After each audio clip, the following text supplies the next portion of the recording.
جب نمرود واصل جہنم ہو گیا تو اس کی قوم میں جو لوگ موجود تھے سب حضرت ابراہیم علیہ السلام کے پاس آ کر کہنے لگے کہ آج تک یہ ملک نمرود پلید کا تھا، اب تمہارا ملک ہے۔ حضرت ابراہیم علیہ السلام نے فرمایا کہ مجھ کو ملک گیری سے کچھ کام نہیں، اور یہ ملک ہمیشہ ملک بے زوال کا ہے، اور میں بندہ بازوال ہوں۔ ملک مصر و عجم بادشاہوں کی جگہ ہے، اور ملک شام نبیوں کی جگہ ہے۔ میں تو شام جا رہا ہوں۔ لوگوں نے کہا کہ ہم بھی آپ کے ساتھ شام میں جا رہے گے۔ تب حضرت ابراہیم علیہ السلام شام کی طرف راہی ہوئے۔ رہیہ نامی ایک جگہ ہے، وہاں آ پہنچے۔ اس ملک اور اس شہر کو رونق بخشی اور وہاں سے دریائے فرات کے کنارے آ پہنچے۔ وہاں بھی ایک شہر آباد کیا اور اس شہر کا نام رقیہ ہے۔ پھر وہاں سے حلب میں تشریف لائے، اور وجہ تسمیہ حلب کی یہ ہے کہ شب کو وہاں دودھ دھویا کرتے تھے، اور وہاں سے حلب احمر میں آئے، اور پھر وہاں سے عین میں آئے کہ جہاں کے بادشاہ نے حضرت ہاجرہ کو دیا تھا، اور بادشاہ حضرت ابراہیم علیہ السلام کے پاس آیا اور دین اسلام سے مشرف ہوا۔ وہاں چند روز قیام کے بعد حضرت ابراہیم علیہ السلام اپنی زوجہ مطہرمہ کے دمشق میں آ گئے، اور وہاں دین اسلام کا طریقہ و اطوار لوگوں کو بتایا، اور بہت سے لوگ مشرف با اسلام ہوئے۔ اس کے بعد شہر طیب میں وارد ہوئے، اور وہاں کے اہل شہر حضرت ابراہیم علیہ السلام کے آنے سے پہلے پہاڑوں میں بھاگ کر چلے گئے، اور جو مسلمان حضرت ابراہیم علیہ السلام کے ساتھ تھے ان لوگوں نے وقت کو غنیمت سمجھتے ہوئے ان کے چھوڑے ہوئے مال و دولت سے فائدہ اٹھایا، اور تمام مال غنیمت لے کر حضرت ابراہیم علیہ السلام کے ساتھ کنعان میں آ پہنچے، اور ان لوگوں نے وہاں ایک نہر جاری دیکھی۔ حضرت ابراہیم علیہ السلام نے فرمایا کہ اس کا پانی 7 جگہوں میں جا کر گرتا ہے، میلادو کامو خائمو وزعوم، اور اس کی مانند دیگر جگہ، لیکن یہاں کے آدمی مرکتب فعال بدریف ہیں، بعض مرد کے ساتھ مرد اور عورت کے ساتھ عورت فعال بد کرتے ہیں، اور رہزنی کر کے لوگوں سے مال چھین لیتے ہیں، اور یہ لوگ ساری عمر اسی فعل بد پر رہے ہیں اور پھر مر گئے، اور یہ شہرستان قوم لوط تھا۔ پھر وہاں سے بیت المقدس میں تشریف لائے۔ تب سائرہ خاتون نے حضرت ابراہیم علیہ السلام کے آنے سے عذرائے خوشی 200 دینار فقرہ کو تصدق کیے، اور تمام شہر کے لوگ خوش و مسرور ہو گئے۔ تقدیر الہی سے ایسا اتفاق ہوا کہ نور پیشانی حضرت ابراہیم علیہ السلام سے ہاجرہ علیہ السلام کی پیشانی پر ظاہر ہوا۔ بعد اس کے وہاں سے اٹھ کر حضرت سائرہ خاتون کے پاس تشریف لے گئے۔ جب حضرت سائرہ خاتون نے اس حال سے واقف ہو کر حضرت ہاجرہ علیہ السلام کے کان چھید دیے، بس حضرت ہاجرہ کے کان چھیدنے سے بھی زیادہ خوبصورت ہونے لگی۔ حضرت سائرہ خاتون نے کہا کہ واہ واہ، اس عیب نے تو اور ہی خوبصورتی بخشی۔ پھر غصہ ہو کر ان کا ختنہ کر دیا۔ پھر اللہ تعالیٰ کا حکم ہوا کہ اے ابراہیم علیہ السلام، میں نے تمام زن و مرد پر یہ سنت ہاجرہ علیہ السلام کی جاری کر دی کہ ساری امت ان کی قیامت تک پیروی کرے۔ حضرت سائرہ خاتون کو اور بھی غیرت پیدا ہوئی، اور حضرت ابراہیم سے بولی، یہ چیز مجھ کو برداشت نہیں ہے کہ ہاجرہ کی کوئی فرزند پیدا ہو اور مجھ کو نہ ہو۔ اور جب 9 مہینے گزر گئے تب ہاجرہ علیہ السلام کے بطن سے حضرت اسماعیل علیہ السلام تولد ہوئے۔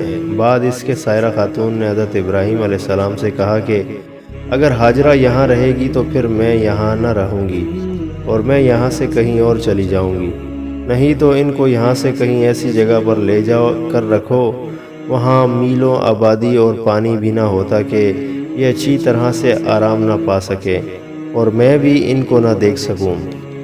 حضرت ابراہیم علیہ السلام اس بات کو سن کر بہت مترو مفکر ہوئے، اور اتنے میں حضرت جبرائیل علیہ السلام نے آ کر فرمایا کہ اے ابراہیم علیہ السلام، سائرہ خاتون جو کہتی ہیں سو کر۔ بس حضرت ابراہیم علیہ السلام نے ہاجرہ اور اسماعیل علیہ السلام کو ایک اونٹ پر سوار کیا، اور آپ بھی ایک دوسرے اونٹ پر سوار ہو کر بیت المقدس سے نکل کر اب جہاں خانہ کعبہ ہے وہاں پہنچے۔ تب ہاجرہ علیہ السلام نے کہا کہ تم یہاں ذرا ٹھہرو، میں آتا ہوں۔ ہاجرہ علیہ السلام حضرت اسماعیل علیہ السلام کو لے کر وہاں بیٹھی رہی، اور حضرت ابراہیم علیہ السلام دلگیر ہو کر اور اپنی آنکھوں سے آنسو بہاتے ہوئے ملک شام کی طرف تشریف لے گئے۔ جب چند گھڑی گزری، دیکھا کہ حضرت ابراہیم علیہ السلام تشریف نہ لائے، اور آفتاب گرم ہوا تو سر پر گرمی پہنچی، تو پیاس کی شدت محسوس ہوئی، اور اس پیاس کی شدت کی وجہ سے حضرت ہاجرہ علیہ السلام کو صفا مروہ کی طرف دوڑیں۔ وہاں بھی کہیں پانی نظر نہیں آیا۔ اسی طرح پانی کے لیے صفا سے مروہ اور مروہ سے صفا پر 7 مرتبہ دوڑیں، لیکن پانی نہ پایا۔ پھر تو بہت ہی حیران ہوئیں، اور یہ دوڑنا صفا مروہ کا 7 دفعہ مذہب اسلام میں حاجیوں پر قیامت تک سنت ہاجرہ علیہ السلام جاری رہے گی، اور ہر حاجی اسی طرح 7 مرتبہ دونوں پہاڑوں پر دوڑتے ہیں۔ جب حضرت اسماعیل علیہ السلام کو حضرت ہاجرہ علیہ السلام اس میدان میں اب جس جگہ چاہ زمزم ہے لٹا کر پانی کے لیے صفا و مروہ کی طرف دوڑیں، اور پانی نہ پایا تو آپ کے چہرے کا رنگ متغیر ہوا۔ جب وہاں سے واپس آئیں تو حضرت اسماعیل علیہ السلام کے پاس آ کر دیکھا کہ حضرت اسماعیل شدت پیاس سے جس زمین پر پیر رگڑ رہے تھے، اسی جگہ بحکم خداوند قدوس پانی کا ایک چشمہ جاری ہوا، اور بفضل خدا اب تک وہ چشمہ جاری ہے اور قیامت تک جاری رہے گا انشاءاللہ۔ یہ کیفیت دیکھ کر حضرت ہاجرہ علیہ السلام بہت خوش ہوئیں، اور کہنے لگیں کہ الحمدللہ، یہ مبارک فرزند اللہ تعالیٰ نے مجھ کو عنایت فرمایا ہے۔ بس وہ پانی حضرت ہاجرہ علیہ السلام نے خوب سیر ہو کر پیا، اور مٹی و پتھر لا کر چاروں طرف سے اس پانی کو بند کر دیا تاکہ وہ زیادہ نہ پھیلنے پائے۔ ایک روایت میں ہے کہ حضرت ہاجرہ علیہ السلام وہ پانی بند نہ کرتی تو وہ پانی تمام مکہ معظمہ کی تمام حدود میں قیامت تک جاری رہتا۔ بس جو کھانے پینے کا تھا کھا لیا۔ اتفاقاً ایک روز سوداگروں کا ایک قافلہ پانی کی تلاش میں اپنے تمام مویشی کی بوجہ پیاس کے کوائے صفا پر آیا، اور اس قافلے نے وہاں ایک عورت کو پانی کے کنارے بیٹھے دیکھا۔ اور اس قافلے کا بیان ہے کہ اس جگہ سے پہلے جب ہم گزرے تھے تو کبھی بھی ان لوگوں نے اس جگہ پانی نہ دیکھا تھا۔ یہ دیکھ کر وہ لوگ بہت حیران ہوئے، اور وہ اسی تعجب میں حضرت ہاجرہ علیہ السلام کے پاس گئے اور کہنے لگے کہ تم کون ہو اور یہاں کیوں بیٹھی ہو؟ حضرت ہاجرہ علیہ السلام نے اس قافلے والوں سے جو حال اپنے اوپر اور حضرت اسماعیل علیہ السلام پر اور پانی کا جو ماجرا گزرا تھا وہ سب سرگزشت انہیں سنائی۔ یہ سن کر وہ کہنے لگے کہ اگر اجازت ہو تو ہم لوگ تمہارے پاس اپنی بود و پاش اختیار کر لیں، اور پانی کے عوض تم کو ہر سال عشر دیں تاکہ ہم کو یہ پانی حلال ہو۔ حضرت ہاجرہ علیہ السلام نے فرمایا اچھا۔ تب وہ لوگ وہاں آئے اور اپنے اپنے خیمے نصیب کیے، اور اونٹوں اور بکریوں کو چراگاہ میں چھوڑ دیا۔ بہت دنوں تک وہ لوگ وہیں رہے۔ اس عرصے میں حضرت اسماعیل علیہ السلام بالغ ہوئے، اور حضرت ہاجرہ علیہ السلام ابرشم بن کر اپنی گزر اوقات کیا کرتی تھی۔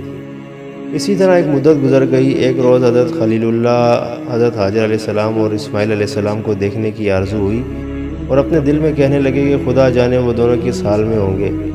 تب وہ حضرت سائرہ علیہ السلام سے حضرت ابراہیم علیہ السلام نے اجازت مانگی۔ حضرت سائرہ علیہ السلام نے فوراً اجازت دے دی، اور حضرت ابراہیم علیہ السلام سے عہد لیا کہ تم وہاں سواری پر سے نہ اترنا، اور جلدی دیکھ کر وہاں سے چلے آنا۔ یہ عہد لے کر ابراہیم علیہ السلام نے بیت المقدس سے نکل کر بیابان کی راہ لی۔ جب مکہ میں پہنچے اور وہاں قوم عرب کو دیکھا کہ اونٹ بکری چراتے ہیں، اور کسی کو دیکھا بیٹھے اور کوئی چلتا پھرتا ہے۔ حضرت ابراہیم علیہ السلام کو کسی نے نہ پہچانا، مگر حضرت ہاجرہ علیہ السلام دور سے دیکھ کر بغرض استقبال آگے بڑھیں، اور ان کو نہایت تذکر و احتشام سے اپنی جائے رہائش پر لائیں۔ لیکن حضرت ابراہیم علیہ السلام نے اپنے وعدے کا خیال کر کے اونٹ پر سے زمین پر پاؤں نہ رکھا۔ ہاجرہ نے اسماعیل علیہ السلام کو بلا کر کہا کہ دیکھو یہ تمہارے والد آئے ہیں۔ حضرت اسماعیل علیہ السلام کچھ بڑے ہو گئے تھے۔ حضرت حاجرہ علیہ السلام نے حضرت ابراہیم علیہ السلام سے بلا اصرار کہا کہ آپ سواری سے اتریں تاکہ آپ کے ہاتھ پاؤں دھلوا دوں۔ تب حضرت ابراہیم علیہ السلام نے کہا، چلتے وقت سائرہ خاتون نے مجھ سے وعدہ لیا ہے کہ اپنی سواری سے نہ اترنا۔ یہ سن کر حضرت حاجرہ نے ایک پتھر لا کر دیا اور اس پر پاؤں رکھ کر دھلایا۔ اسی طرح دونوں ہاتھ پاؤں اچھی طرح دھلائے دیے، اور جس پتھر پر حضرت ابراہیم علیہ السلام کے پاؤں رکھا تھا وہ مقام خلائق کا مصلی ہے، جیسا کہ اللہ رب العزت نے ارشاد فرمایا۔ بس حضرت ابراہیم علیہ السلام حضرت حاجرہ علیہ السلام کو دیکھ کر بیت المقدس کو تشریف لے گئے اور حضرت سائرہ خاتون کے پاس مہمان سرا بنا کر خلق اللہ کی دعوت و مہمانداری کرتے تھے۔ حدیث شریف میں آیا ہے کہ ایک شب حضرت ابراہیم علیہ السلام نے اپنے خواب میں دیکھا کہ کوئی ان سے کہتا ہے کہ اے ابراہیم اٹھ اور قربانی کر۔ تب حضرت نے فجر کو اٹھ کر 200 اونٹ خدا کی راہ میں قربان کر دیے۔ اسی طرح 3 دن تک یہ خواب دیکھا، تینوں دن 200 اونٹ قربان کیے۔ پھر چوتھی شب کو خواب میں دیکھا کہ اپنے فرزند اسماعیل علیہ السلام کو خداوند قدوس کی راہ میں قربان کر۔ سبحان اللہ، سچ ہے کہ خواب پیغمبروں کا بمنزلہ وحی کے ہوتا ہے۔ اسی روز فجر کو نیند سے بیدار ہو کر حضرت سائرہ خاتون سے کہا کہ آج مجھ کو خواب میں حکم ہوا ہے کہ میں اپنے فرزند کو خدا کی راہ میں قربان کر دوں، لہٰذا اس حکم میں خداوندی کو بجا لانے کو تیار ہوں۔ حضرت سائرہ خاتون نے کہا، بہت اچھا، اپنے فرزند لخت جگر کو خدا کی راہ میں قربان کرو۔ اس گفتگو کے بعد فوراً ہی حضرت ابراہیم نے اپنے شتر پر سوار ہو کر حضرت حاجرہ علیہ السلام کے پاس جا پہنچے۔ اس وقت حضرت اسماعیل علیہ السلام کی عمر 9 برس تھی۔ حضرت ابراہیم علیہ السلام نے حضرت حاجرہ علیہ السلام سے فرمایا کہ اسماعیل علیہ السلام کے سر میں کنگھی کر کے اور اس کے بال مشک و عنبر سے خوشبودار کر کے اور آنکھوں میں سرما لگایا اور پاکیزہ کپڑے پہنا کر میرے ساتھ دعوت میں بھیج دو، میں اس سے اپنے ساتھ دعوت اللہ میں لے جاؤں گا۔ اس حکم کو سن کر حضرت حاجرہ نے ان کو خوب اچھی طرح نہلا دھلا کر پاکیزہ کپڑے پہنا کر کہ تم آج اپنے باپ کے ساتھ ضیافت میں جاؤ۔ حضرت ابراہیم نے ایک چھری تیز دھار والی اپنی آستین میں چھپائی اور حاجرہ کے سامنے سے نکل آئے، اور حضرت اسماعیل اپنے باپ کے پیچھے چلنے لگے۔ یہ کیفیت دیکھ کر شیطان حضرت اسماعیل کے پاس آیا، لیکن اس نے ان سے بھی ابھی کہنا مناسب نہ سمجھا اور فوراً ہی شیطان حضرت حاجرہ کے پاس جا پہنچا اور کہنے لگا، آج اسماعیل تمہارا بیٹا کہاں ہے؟ حضرت حاجرہ نے اس سے کہا کہ وہ آج اپنے باپ کے ہمراہ ایک ضیافت میں گیا ہے۔ شیطان نے کہا کہ افسوس، اس بیچارے کو تو اس کا باپ ذبح کرنے کو لے گیا ہے۔ حضرت حاجرہ نے کہا، معاذ اللہ، تم نے سنا ہے کہ باپ نے اپنے بیٹے کو کبھی بے گناہ مارا ہے؟ ابلیس نے کہا کہ خدا نے اسے ایسا ہی حکم کیا ہے۔ حضرت حاجرہ نے کہا کہ واقعی خدا کا فرمان ہے تو میں بھی اس کی رضا پر راضی ہوں۔ بس ابلیس حضرت اسماعیل کے پاس آیا اور اس لعین نے یہ گمان کیا کہ ابھی تو یہ لڑکا ہے، اس کو نہایت آسانی سے خدا کے حکم سے بھٹکا سکیں گے۔ ابلیس نے حضرت اسماعیل سے کہا کہ تو کہاں جاتا ہے؟ حضرت اسماعیل نے جواب دیا کہ میں آج اپنے باپ کے ساتھ ضیافت میں جاتا ہوں۔ شیطان بولا، میں تمہارا باپ تم کو آج ذبح کرنے کو تیار ہے۔ تو حضرت اسماعیل نے اس شیطان لعین سے کہا کہ کبھی باپ بھی اپنے بیٹے کو بے گناہ مارتا ہے کیا؟ کبھی تم نے ایسا سنا ہے؟ ابلیس نے حضرت اسماعیل سے کہا کہ اس کو تو یہ حکم خدا نے دیا ہے اور آج اپنے بیٹے کو خدا کی راہ میں قربان کر دے۔ یہ سن کر حضرت اسماعیل نے جواب دیا کہ یہ حکم خدا تعالیٰ نے فرمایا ہے تو پھر تو 1000 جان بھی میری خدا کی راہ میں فدا ہے، اور میں بخوشی اس کی راہ میں قربان ہونا چاہتا ہوں۔ جب دونوں دور تک نکل گئے تب اسماعیل نے اپنے باپ سے عرض کی، کیا اے میرے ابا جان مجھے کہاں لے جاتے ہو؟ حضرت ابراہیم نے اللہ تعالیٰ کی طرف سے جو وحی کی گئی تھی وہ اپنے لخت جگر فرزند کے سامنے انہیں الفاظ کے ساتھ بیان کر دی۔ پھر جب وہ اچھی طرح چلنے پھرنے کے قابل ہوئے تو باپ نے اپنے لخت جگر سے فرمایا، اے بیٹے، میں نے خواب میں دیکھا ہے کہ میں تجھ کو اللہ کے راستے میں ذبح کر رہا ہوں۔ بس اے میرے بیٹے، مجھے بتا دو تمہاری اس میں کیا رائے ہے؟ یہ سن کر حضرت اسماعیل نے اپنے باپ سے عرض کی، اے میرے ابا جان، یہ تو بڑی بھاری میرے واسطے سعادت ہے، اور آپ تو خداوند قدوس کے دوست ہیں اور رات کو بہت کم سوتے ہیں۔ جب آپ بحکم خدا سوئے تو رحمت خدا سے آپ کو یہ خواب کی سعادت نصیب ہوئی۔ میں بخوشی راضی ہوں جس میں میرا خدا راضی ہے۔ اور وہ کہنے لگے، حضرت اسماعیل نے اپنے ابا جان سے کہا کہ اے میرے باپ، آپ کر ڈالیے جو کچھ آپ کو خدا کی طرف سے حکم ہوا ہے، اور مجھے آپ انشاءاللہ صابرین میں پائیں گے۔ فرمایا گیا ہے، ذی الحج کی 8ویں شب کو خواب میں دیکھا کہ بیٹے کو ذبح کرتا ہوں۔ جب صبح ہوئی تو بہت ہی فکر مند ہوئے کہ اس خواب کی کیا تعبیر ہوگی۔ پھر 9ویں شب میں بھی یہی خواب دیکھا کہ میں اپنے بیٹے کو ذبح کرتا ہوں۔ پھر 10ویں شب میں بھی یہی خواب دیکھا۔ پھر اس کے بعد جب کچھ تعبیر سمجھ میں نہیں آئی تو پھر اپنے بیٹے سے کہا، اور انہوں نے فرمایا کہ فرمان کے مطابق فوراً اس کو تسلیم کر لیا۔ ایسے باپ اور بیٹے پر ہزاروں رحمتیں نازل ہوں۔ حضرت اسماعیل علیہ السلام نے اپنے باپ سے عرض کیا کہ اے میرے باپ، اللہ نے حکم آپ کو دیا ہے، اس میں جلدی کیجیے، انشاءاللہ مجھ کو تم صابروں میں پاؤ گے، اور میں خدا تعالیٰ کا مطیع ہوں، نافرمان نہیں ہوں، اس لیے آپ جلدی کیجیے، ہو سکتا ہے تاخیر کے سبب شیطان وسوسہ ڈالے، کیونکہ وہ تو یہ چاہتا ہے کہ ہم کو صحیح راستے سے بھٹکا دے۔ حضرت ابراہیم نے اسی وقت فرمایا کہ اس لائن پر پتھر مارو۔ تب باپ اور بیٹے نے اس لائن پر پتھر پھینکے۔ اب یہ حاجیوں پر سنت ہے کہ حج کے دنوں میں اس طرف پتھر پھینکتے ہیں۔ بعد اس کے حضرت ابراہیم علیہ السلام اور حضرت اسماعیل علیہ السلام اس جگہ پر جا پہنچے جس کو اس وقت مینا بازار کہتے ہیں، اور جہاں جا کر تمام حاجی اپنے اپنے جانوروں کی قربانی کرتے ہیں۔ پھر حضرت ابراہیم نے اپنے بیٹے سے کہا کہ اب تمہاری کیا صلاح و مشورہ ہے؟ وہ بولے کہ 1000 جام بھی میری خدا کی راہ میں تصدیق ہے۔ خدا کا شکر ہے کہ آپ نے مجھے قربان ہوتے ہوئے اپنے خواب میں دیکھا، بس آپ جس طرح بھی ممکن ہو جلدی کیجیے اور امرہ الہی بجا لائیے۔ کیا خوب شاعر ہے وہ مقید ہوئے، امر سبحان کے ہوئے دونوں راضی، وہ قربان کے قول تعالی۔ پھر جب دونوں حکم خداوندی پر راضی ہو گئے اور حضرت ابراہیم نے اپنے لخت جگر کو زمین پر ماتھے کے بل بچھاڑا تاکہ بیٹے کا منہ سامنے نظر نہ آئے اور محبت و جوش نہ کرے اور خداوندی میں کوتاہی نہ ہو جائے، اور یہ بات در حقیقت بیٹے نے اپنے باپ کو سکھائی تاکہ میری قربانی کی فرمائش کی تکمیل ہو سکے اور میں خداوند قدوس کے یہاں مقبول ہو جاؤں۔ کہتے ہیں کہ اس امر کے بجا لانے میں حضرت ابراہیم نے کسی قسم کی کوتاہی نہیں کی، مگر دل پر جو گزری ہوگی وہ تو خدا ہی کو خوب معلوم ہے۔ حضرت اسماعیل نے بروقت ذبح اپنے ابا جان سے مؤدبانہ التماس کی کہ اے ابا جان، میری اس وقت صرف 3 گزارش ہیں اور میری وصیتیں سمجھ لیجئے۔ سب سے پہلے میرے ہاتھ پاؤں مضبوطی سے باندھ لیجئے، جان نازک ہے، چھری کے زخم کے مارے جنبش میں نہ آ جاؤں، خدا نخواستہ قطرہ خون کا بھی آپ کے کپڑوں میں لگ جائے تو میں قیامت کے دن گرفتار ہو جاؤں اور عذاب خدا برداشت نہ کر سکوں۔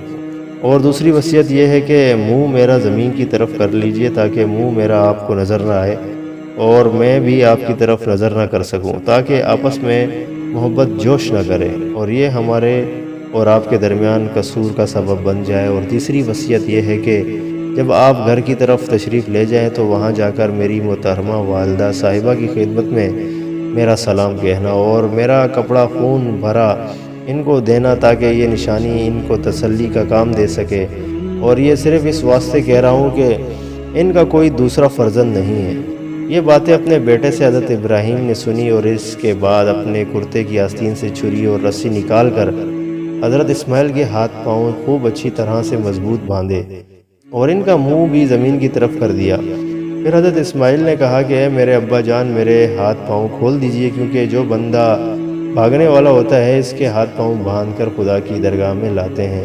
لیکن یہ بات حضرت ابراہیم نے نہ مانی اور گلے پر چھری زور سے چلائی، مگر بحکم خدا کچھ بھی نہ کٹا۔ حضرت اسماعیل نے اپنے باپ سے عرض کیا کہ میرے ابا جان، کیا چھری پشت سے ذبح کرتے ہو جو کاٹتی نہیں ہے؟ تب حضرت ابراہیم نے پھر چھری پر زور دیا لیکن پھر بھی ذبح نہ ہوئی۔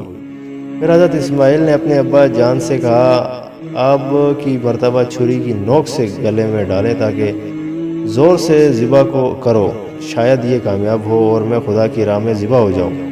حضرت ابراہیم نے اپنے بیٹے کے کہنے سے ویسا ہی کیا، لیکن پھر بھی کچھ کٹ نہ سکا۔ چھری دستے کے اندر اور دستے حلق پر رہ گیا۔ غرض یہ کہ وہ ذبح کرنے میں کامیاب نہ ہو سکے۔ پھر حضرت ابراہیم نے غصے میں آ کر چھری کو زمین پر ڈال دیا۔ اس وقت چھری نے حضرت ابراہیم سے کلام کیا، اے حضرت ابراہیم، خدا تمہیں کہتا ہے کہ کاٹو اور مجھے کہتا ہے کہ مت کاٹو، اور آپ کو ایک دفعہ فرماتا اور مجھے 10 مرتبہ فرماتا کہ مت کاٹو۔ یہ جان لو کہ حکم اللہ سب سے بہتر اور اس کے حکم کے آگے کسی کا حکم نہیں چلتا۔ حضرت ابراہیم نے اس گفتگو میں تھے کہ اتنے میں پیچھے سے ایک آواز تکبیر آئی، اللہ اکبر اللہ اکبر لا الہ الا اللہ واللہ اکبر وللہ الحمد۔ اور حضرت جبرائیل علیہ السلام کو دیکھا کہ بلند آواز سے کہتے ہوئے آئے اور پکارا ہم نے اس کو یوں کہ اے ابراہیم، بے شک سچ ہے کہ تم نے اپنے خواب کو تحقیق اس طرح ہم جزا دیتے ہیں احسان کرنے والوں کو، یعنی اے مشکل حکم میں ڈال کر آزماتے ہیں اور پھر ان کو ثابت قدم رکھتے ہیں، پھر اس کے بدلے میں بلند درجات عطا کرتے ہیں۔ بے شک یہی ہے صریح آزمانا۔ اور ہم نے حضرت اسماعیل علیہ السلام کو ایک بڑی قربانی کے بدلے چھڑا لیا، یعنی بڑے درجے کا جنت سے ایک دمبا لایا گیا، اور حضرت ابراہیم نے اپنی آنکھیں پٹی سے باندھ کر چھری ایسے زور سے چلائی گیا اللہ تعالیٰ کے حکم سے گلا نہ کٹا۔ حضرت جبرائیل نے حضرت اسماعیل کو اس جگہ سے ہٹا دیا اور ایک دمبا جو جنت سے لائے تھے اس جگہ پر رکھ دیا۔ جب حضرت ابراہیم نے اپنی آنکھوں سے پٹی کھول کر دیکھا تو ان کے بیٹے کے بدلے ایک دمبا ذبح ہوا پڑا ہے۔ یہ سنت آنے والی نسلوں کے واسطے قائم کر دی گئی اور رہتی دنیا تک یہ سنت جاری رہے گی، اور سلامتی ہو حضرت ابراہیم پر، ہم یوں ہی بدلہ دیا کرتے ہیں ہر نیکی کرنے والوں کو، اور وہ ہمارے بندوں میں بہت ہی زیادہ ایماندار ہیں، اور ہم ان کو اپنی نعمتوں اور برکتوں سے نوازتے رہیں گے، اور ان کی نسل پر بھی ہمارا لطف و کرم جاری رہے گا۔ بس معلوم ہوا کہ وہ پہلی خوشخبری حضرت اسماعیل کی تھی، اور سارا واقعہ اللہ کے راستے میں ذبح کا انہی سے تعلق رکھتا ہے۔ لیکن یہود کہتے ہیں کہ حضرت اسحاق علیہ السلام کو ذبح کیا گیا، اور یہ بات حقیقت کے خلاف ہے، کیونکہ حضرت اسحاق علیہ السلام کی خوشخبری کے ساتھ حضرت یعقوب علیہ السلام کی بھی خوشخبری ہے۔ اور ایک روایت میں ہے کہ حضرت ابراہیم کے دونوں بیٹوں کی اولادیں بہت پھیلیں، اور یہ بھی معلوم ہونا چاہیے کہ حضرت اسحاق علیہ السلام کی اولاد سے بنی اسرائیل میں نبی کثرت سے آتے رہے۔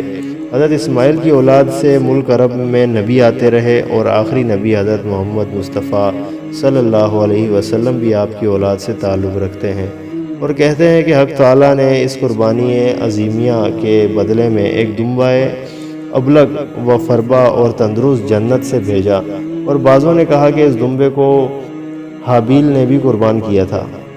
بعد اس کے 2000 برس خدا تعالیٰ نے اسے جنت میں پال کر حضرت ابراہیم کے وقت میں حضرت اسماعیل کے عوض فدیہ بھیجا تاکہ وہ نجات پائیں۔ بس حضرت ابراہیم علیہ السلام نے اس دمبے کو بعوض اسماعیل علیہ السلام کے ذبح کیا، اور اس کے چمڑے سے دسترخوان بنا کر خلق اللہ کو اس پر کھانا کھلایا، اور اس کے پشم سے حضرت سائرہ خاتون کے لیے ایک چادر بنوائی۔ حضرت ابراہیم علیہ السلام نے اس چادر کو سکینے کے تابوت میں رکھ دیا۔ ایک دن حضرت جبرائیل علیہ السلام اس تابوت کو لے کر رسول خدا صلی اللہ علیہ وسلم کے پاس آئے، اور اس تابوت کو حضور نے حضرت امیر المومنین عمر ابن الخطاب کو عنایت فرمایا تاکہ اس کا خرقہ بنا کر پہنے۔